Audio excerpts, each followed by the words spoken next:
Hello everybody and welcome to episode 3 of the Crash F1 podcast for the 2025 season. Let's get straight into it, boys. It would be an act of journalistic disservice for us to not talk about our namesake and get straight into the biggest headline of the week. We've spent the last 2 episodes talking about it, but we have to open this one with Lewis Hamilton's crash in his second day of testing in Barcelona at the wheel of the SF23.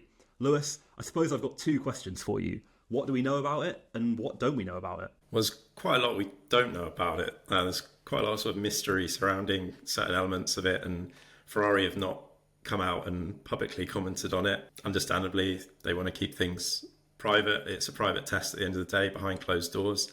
You know, a source has told me that it was a minor incident, and I think Ferrari have been quite keen to downplay what's being put out in the media, to downplay the incident. For them, it's nothing more than a small incident and a fairly normal part of testing, especially when you consider, obviously, Hamilton's driving a new car he's unfamiliar with, having driven for Mercedes, a different team, for the past 12 years. So Ferrari seem to sort of be downplaying it and saying this is just an expected part of testing when a driver's learning a car and starting to push the limits of what that car can do and learning where the boundaries are. And it's true, it is part of testing. If you test long enough, you're going to have an issue, or you're going to end up in the gravel or the barriers at some point. It's something we often see in pre-season testing. That's sort of part and parcel of it. There are certain sort of details we're not 100% sure about. There's been conflicting reports about the sort of size of the incident and where it took place. I think initially we heard it occurred at turn 12, and later reports have suggested that it was actually at the final corner, the high-speed final corner, which has obviously gone back to the original layout now. So it's just that fast sweeping corner onto the pit straight. And there was some reports suggesting it was a minor crash and minor damage, and others reported that it was actually substantial damage to the rear of the car and to the bodywork. And yeah, that would perhaps tie in more with if it was an incident that happened at the final corner. But ultimately, we don't know for sure, because Ferrari have been quite keen to sort of keep this under wraps. But yeah, it's interesting as well that Hamilton's had crashes before testing, before season started with his previous teams. He crashed a McLaren back in 2007 before his rookie season, and he also crashed the Mercedes in 2013 in Jerez. Interestingly, all 3 occasions have been in Barcelona as well. But yeah, I think bottom line, I think Ferrari are quite keen to sort of downplay this, and it's just part and parcel of testing. I think it's also worth noting that this is Ferrari's worst car as well, that from this generation. 23 was the least competitive, partly down to Red Bull's dominance in 2023, but it was certainly a real handful for Charles Leclerc and Carlos Sainz in 2023. So I think that's something to factor into this as well, that it is a fairly difficult car to drive and it didn't come without its own problems. And Hamilton's obviously sort of hoping to escape that element of cars that are tricky to drive. Obviously he's had that with the Mercedes for the last couple of years, but it seems that this one's obviously caught him out somewhere. But yeah, the sort of finer details, nobody really knows, but Ferrari have sort of been keen to sort of downplay it. Horses pulling in 2 different directions, right? You have us in the media whose principal job, understand what was going on, tell the real story, but also if it is a big crash, it's kind of a more interesting story and it raises the stakes a bit, whereas Ferrari, they want to control the narrative, they want to downplay any observation that things might be spying, trouble within the car. And you mentioned too that it's inherently a difficult car to drive. So much of that bedding in process with the team is about developing trust and confidence and predictability, both with the mechanics and the car itself.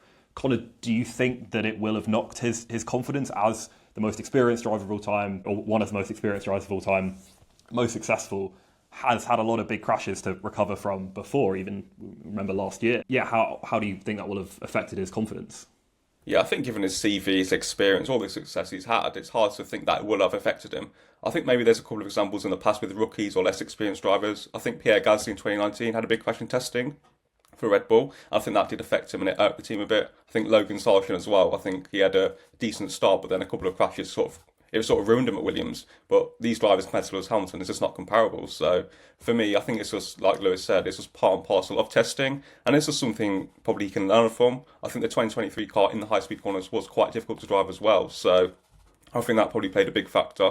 But to be fair, I think he's used to driving difficult cars because the Mercedes were really difficult at times as well. So I think it'd be more of a problem if he's driving the 2025 car in Bahrain, or in Australia there's a crashing qualifying or practice. I think that's going to be more knock of confidence, but for now it's just part and parcel of testing, and I think he'll just be looking forward to the next one. I think it's next week with the Pirelli tyre test. So I suppose we know that a big part of Lewis's move to Ferrari was not only the emotional side of getting to, you know, the team's most legendary sport, fulfilling that childhood dream of wearing red overalls and hopefully bringing a title to Maranello, but there was also a rational element of trying to think what team has the best car for the future, as all the technical development ebbs and flows between the teams.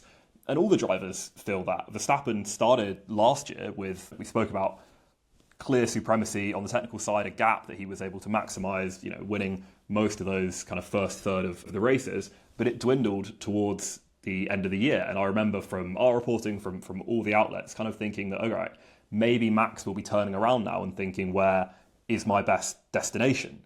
Now, in the last couple of weeks, and predominantly over the last week, some rumours, some murmurs, and of course rejection in Aston Martin press statements have come out that maybe a deal is underway there, maybe a potential reaching out of the agents and the murmurs there. I'm interested to know, how do you guys think Verstappen is looking for the future at the moment, and is there any truth in this story? Well, addressing the rumours about the story, I think there probably is element of truth to it. There's usually no smoke without fire in F1. And of course, from Aston Martin's perspective, they've obviously denied the specific story that was written, first reported in the Daily Mail about Aston Martin going to the shareholders and sort of claiming that they were going to put in this astronomical $1 billion bid for him. And how much of that side of it is true is debatable. The numbers are usually inflated and made quite dramatic for these sorts of things. We don't know those kind of details. But from Aston Martin's perspective, obviously they would be interested in signing Max Verstappen, and if they are truly serious about having title ambitions in the future and becoming a front-running, race-winning, potentially championship-winning team, they need to have the best team, which they are currently in the process of putting those building blocks in place by making these high-profile signings, but they would also need the best drivers, and there is no better driver at the moment than Max Verstappen. So clearly from their point of view, they would absolutely want Max Verstappen. We heard in the week, Mark Hughes, a respected journalist at the race, he was saying that from sort of what he's heard, that he thinks it's a very real possibility that this move could happen, or at least that Verstappen would consider it, and even mentioned that negotiations have actually taken place in some form. Yeah, I think the bigger question mark is whether Max wants that move. I think this year, I think that sort of story of Verstappen's future is going to continue to rumble on and be a big talking point. He's obviously contracted to Red Bull until the end of 2028, but contracts mean very little in F1, as we've come to learn over the recent years. And he obviously wants to put himself in the best position to win. I do think the idea of having a new challenge would appeal to him. He's mentioned multiple times that necessarily just outright success is not something that sort of motivates and drives him. And there's an element there of, would he be sort of interested in that project at Aston Martin? Well, I think he would be. That the sort of foundations, everything is sort of on paper at least in place and becoming a reality, and everything we're hearing is very positive. And they've obviously brought in Adrian Newey, and I think Verstappen spoke towards the end of last year, and he didn't rule out the possibility of one day reuniting with Adrian Newey. But clearly, from a pure performance point of view, Aston Martin are not there at the moment, and that is something that Verstappen would have to factor in. He's not going to. I don't think he'd join a team that's where Aston Martin currently are anyway. So whether or not it happens for 2026 is a sort of, that's another question mark, really, in terms of whether he would want to wait and see how the sort of pecking order develops in 2026, and maybe it's a slightly longer term project that he would then be interested in. We also don't know how any of the teams are going to perform in 2026, but Red Bull are obviously, Honda are moving to Aston Martin.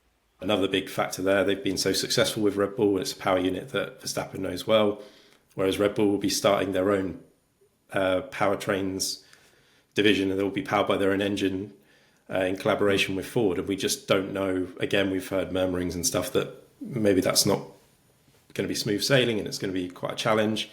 So we just don't really know where everyone is going to fall into place in the pecking order. But if Red Bull are not competitive and things don't start off well, then that would surely, you'd think, sway Verstappen's mindset. And if those negotiations continue in the background, then yeah, perhaps he would be tempted to jump ship. And perhaps there is no one who understands Verstappen's driving style better than Adrian, who has designed all of Max's cars in Formula One up to this point.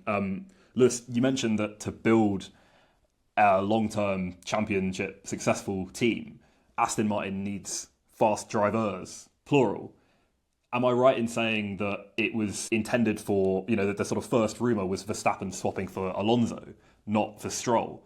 Connor, do you think that there's a sort of element of, you can't have one Stroll without the other, right? But where does that leave Lance in the future development plans? Because we've seen little evidence of progression towards podium and race winning capabilities. I'm reminded of 2023, right, when Alonso was up there first half of the year and we didn't see that from his teammate. Is he a barrier to his success, or the fact that you can't have one without the other is the determining factor there? What do you think? It does seem so far, for as long as Lance wants to be in Formula One, he can be. At the end of the day, his father set up the team. He's pumped so much money and resources into it. If I was a billionaire and my son was in my team, I don't think I'd be in a rush to get rid of him anytime soon. It'd be really cool to see my son win races or contribute to, let's say, the other driver winning a world championship. So I think, for as long as Lance wants to be in F1, he'll be there. I do think in terms of the Constructors' Championship, for as long as Lance is there, it's going to be difficult. But if you've got Max in the other car, we saw in 2023, if the car's good and you've got Max Verstappen, it doesn't really matter who's in the other car. He would have won the Constructors by himself. So I think maybe in terms of their chances in the Constructors' Championship, it's difficult with Lance being there. But if you've got a Max or Fernando in a top car, I think it's irrelevant longer term. I think this is the biggest sort of question mark that Aston Martin will have to address at some point, because at the moment there's a lot of talk. And Mike Crack, I spoke to him in Abu Dhabi last year, and he admitted that critics are right to say that the results aren't obviously matching what the sort of what's coming out of Aston Martin. Appreciate it's a mid to long term project here, and 2026 is the sort of main focus for Aston Martin to sort of make that step. 2025 is probably going to be another year of very similar to what we've seen. But I do think, like, sort of long term, the biggest dilemma for them is the one sort of surrounding Lance Stroll. And as Connor mentioned, his dad is clearly going to want to keep him in that seat, and Lance is so hard to read in many ways, because he doesn't particularly look like he's enjoying himself ever. Again, speaking to Mike in Abu Dhabi, that seems to be more of a media thing in terms of he doesn't enjoy that side of it. But yeah, it's some question marks there over whether he enjoys racing or not. But I think ultimately, if we're talking about having the best driver lineup for Aston Martin, and if they want to become serious World Championship contenders, then personally, I'd be picking Verstappen and Alonso, not replacing Alonso with Verstappen. That, to me, is the lineup that would put you in contention to win at least the Constructors' title. Clearly, there might be some fireworks in the driver's side of it, and there could be some issues there. And I appreciate that would be a difficult scenario to handle. But purely from a competitive standpoint, that is surely the way to go. Then again, on the other side, there's this sort of part of me that thinks that Lance Stroll would actually be quite a good teammate for Max, in the sense that he obviously wouldn't challenge Max in any way, and Max would be the one leading the charge. And as Connor alluded to, as he's shown at Red Bull, can kind of do that heavy lifting in terms of bagging those points and almost winning championships for the team on his own. But that is a question mark over, can sort of Stroll do enough to keep them in contention.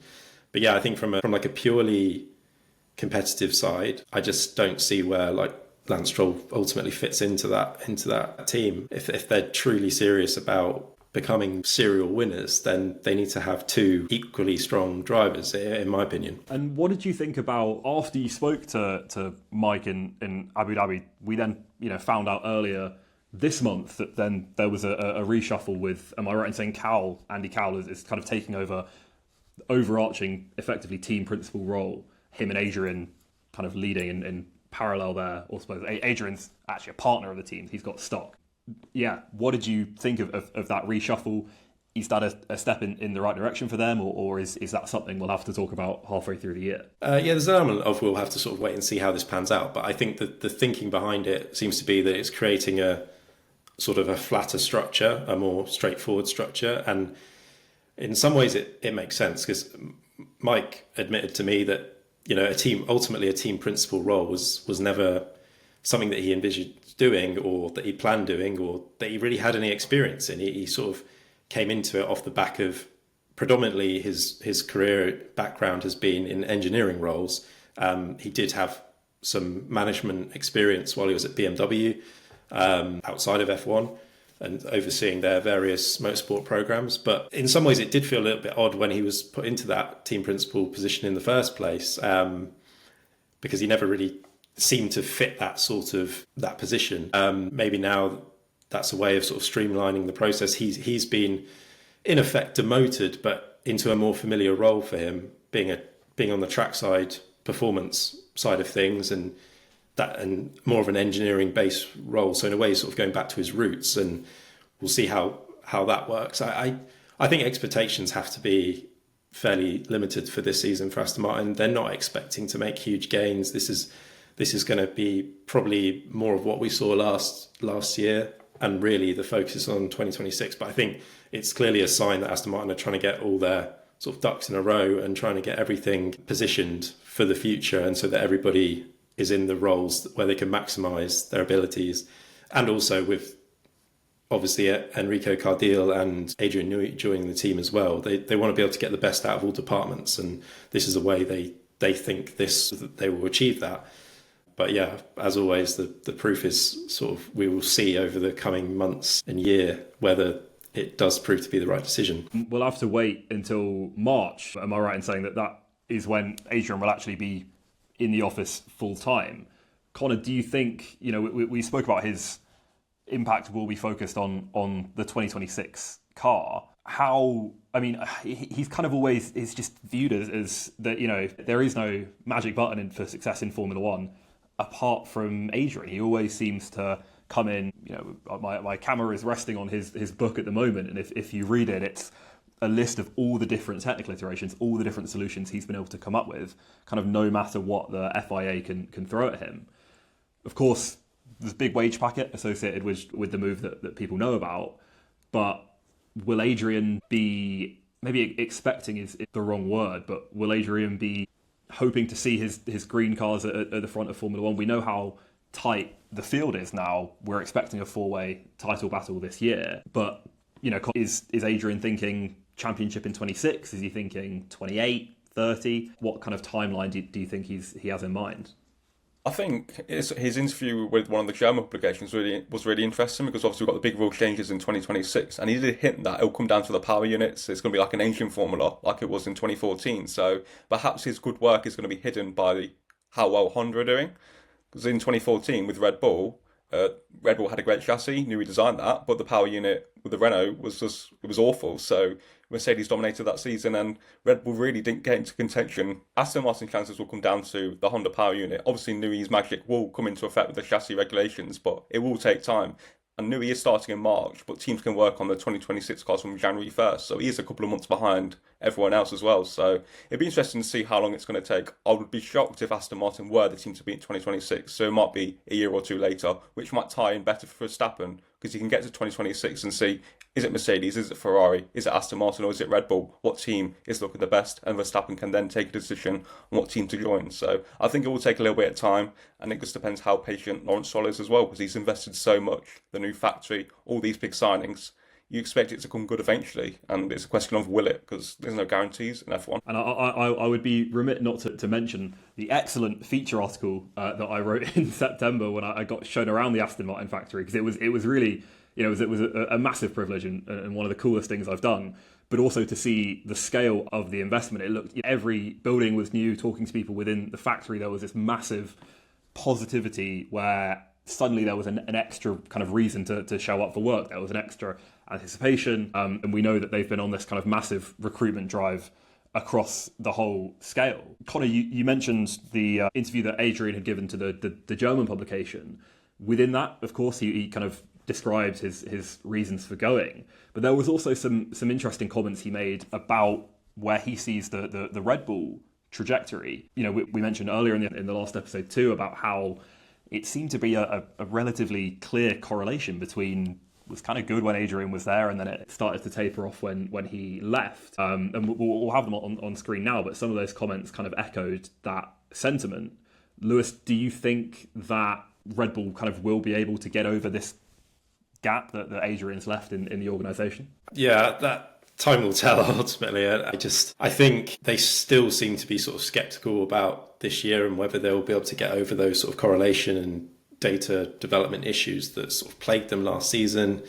And we don't know really how much was related to Newey going or not. From a time-wise point of view, it's very easy to sort of put those two things together and say, well, Newey's stopped work on the car, therefore it absolutely has to be as a result of that they've suddenly dropped off. But I think in this interview that we've referred to, Newey was saying that he actually saw these issues coming beforehand. So there's sort of a sense that this was coming, and perhaps another part of the reason he decided to leave, maybe he felt he wasn't being listened to enough. If he could see the sort of warning signs there, and clearly things weren't put in place to prevent the issues that they stumbled across last year and may still continue to do this season, perhaps that's partly the sort of down to the reason, one of the reasons why he may have left. We also know that he was uncomfortable about all of the sort of political turmoil that surrounded the team at the start of last season around the scandal involving Christian Horner and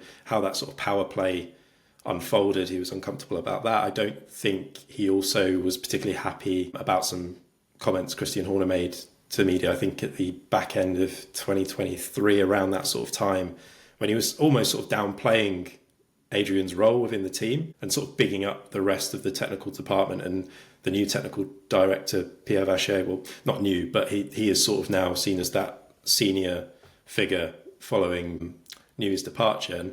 And clearly those comments perhaps irked him slightly as well. Whereas going to Aston Martin, clearly he's going to be sort of seen as the main man and maybe feel like he's going to be listened to and taken on board perhaps a bit more than he felt he was starting to towards the end of his tenure at Red Bull.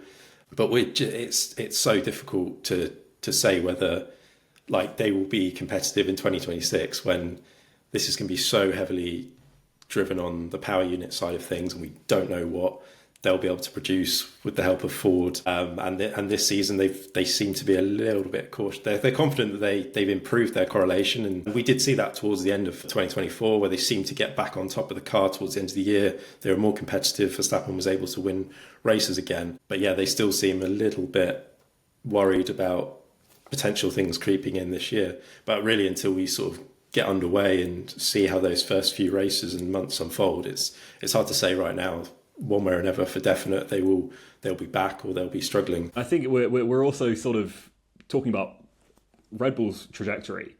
Having Lawson come in feels like a kind of flashback to the old Red Bull style of management, where you would have someone come in, drive for the junior team, get promoted to the big team after a reasonably successful stint. I suppose the tricky, it's not that difficult. He's still a Formula One driver. But with all this chat around the turmoil within Red Bull, the changes to the technical structure, for Lawson, he's at the peak of his career. It's the most important races of his career will be the start of this season. And he'll be watching everyone discuss how maybe the team may not be in its strongest place. How do you think he'll be kind of analysing the situation, or will it just be, get me in the car, let me show you what I can do? You guys can handle the media stuff. Yeah, I mean, he's had 11 races in F1. I think he's just probably chomping at the bit to get into a top team and a top car. So I don't think the political turmoil or, let's say, the issues surrounding the team's going to bother him too much. I think he's just going to be worried about getting on the track and trying to be an upgrade on Sergio Perez. I think that's the bare minimum expectation. And if he achieves that at the start of the season, I think it's quite a decent starting point for him. I think it's going to be very tough for him. 11 races. So we'll see how he does, but I think, he's not going to be too fussed by that sort of thing, I don't think. For him as well, this is going to be the best F1 car he's ever driven. So I don't think he's going to be too worried about that side of things. He's ultimately just got to get in and do his best and hope that that is obviously enough for Red Bull to meet Red Bull's expectations, which is the bigger question mark. But it kind of reminds me a little bit of the sort of George Russell situation when he went from Williams to Mercedes, and he was jumping into a Mercedes that was obviously not a race-winning Mercedes that they were used to, and they had so many troubles with that car. But he went into that with a completely sort of fresh perspective, because what he'd driven previously was less superior, and therefore when he jumped into a more competitive car, he was enjoying it and able to produce some great performances, because for him that was the best machinery he'd ever driven. So I think there's an element of that to come in sort of for Lawson, that he'll just be excited and sort of relishing the prospect of driving for a front-running team and being able to show what he hopes he'll be able to achieve for the team. But also there's that element when we kind of place that entrance of Lawson within the team in the context of what we were speaking about before, with maybe Max seeing his future elsewhere. Lawson sort of needs to prove that he's in line to the throne, right? If he can prove he's worth keeping on, if Max then does potentially go, he will then be the most experienced Red Bull driver within that outfit if he can prove that it's worth staying there. I wonder, because I am kind of reminded of how Lawson took the fight to Perez, I think particularly the Mexican Grand Prix last year where they had some comings together. Is he going to envision himself doing that same thing to Max, whether that's true or not, or really possible? Do you see Lawson playing ball like Perez did, or like Bottas did as a obedient second driver? I think he'll have no choice, because I don't think he's going to get close to Verstappen on pure pace, to be honest. I think Lawson's combative ability actually could benefit Verstappen, provided if Lawson's a couple of places behind and he's willing to be that aggressive. I think Lawson can help Verstappen in the Drivers' Championship if he's going up against Ferraris, Mercedes, the McLarens. If Lawson's happy to be aggressive and prove himself in that way that Perez couldn't, who was often out in Q2 and out in Q1, I think it will benefit Verstappen. But I don't think Verstappen has anything to be worried about, to be honest. I think it'll be a significant margin between the pair. And I don't think Lawson's actually proven he's got the actual raw pace. He's shown he's got probably the minerals on track to go head-to-head with Alonso. There's a bit of beef and part family between them two. So I think Lawson has the qualities to be a great asset. But in terms of pace, Verstappen's not going to be worried at all. Yeah, I agree with that. I think this sort of situation will sort itself out quite quickly, because I do expect that Verstappen will have Lawson's number, and there'll, especially early on, probably be quite a big gap between them. And I think the best thing Lawson can do is go into this not expecting to beat Max Verstappen, or not trying to, because we all know that's not what he's been put in the car to do. Ultimately, Red Bull need to have a stronger fight in the championship and be able to get back into contention for winning the title. And that's ultimately why Sergio Perez was dropped, for his underperformances, which largely him alone contributed to Red Bull slipping to third last season, and Red Bull can't afford that again. So Lawson's not being put in the car to challenge or even beat Max Verstappen. So I just don't think the best mindset he can probably... Naturally, he's obviously going to want to do the best he possibly can and win races and beat Verstappen. Of course, he's going to want that on the inside, but I think getting too carried away with those kind of thoughts would be unwise for him. I think the best thing he can do is just go in there and ultimately try and do the job that he's been hired to do, which is to not be 10, 15 places behind Verstappen and dropping out in Q1 every week, and scoring solid points, podiums, maybe finishing second to Verstappen if Red Bull have got the car to dominate races. That's ultimately what he's been brought in for, not to beat Verstappen. Okay, so let's pretend for a second, but we'll enter the sort of dream world of Formula One rumours and predictions, and let's assume that Verstappen to Aston Martin does happen. Lawson has a good enough year at Red Bull to retain his seat, but there's an empty spot next to him. We know Red Bull have kind of tried to fish around in the past throughout the years of Perez struggling. They've looked around the grid but hadn't been able to close anyone outside of their own system. Connor, I suppose 2 questions. If you were leading it, who would you put in? And since you're not, who do you think they would put in? So yeah, I think in the scenario that Verstappen did go to Aston Martin, that leaves a few options. I guess Alonso, but then the age factor might put Red Bull off. So that leaves, in my opinion, Norris and Piastri. I think it depends on their relationship, how, if Norris is favoured more than Piastri, or let's say how the dynamic ends up. I think Mark Webber's managing Piastri, so they might be like, we want our own team, we want to be the main man in the team.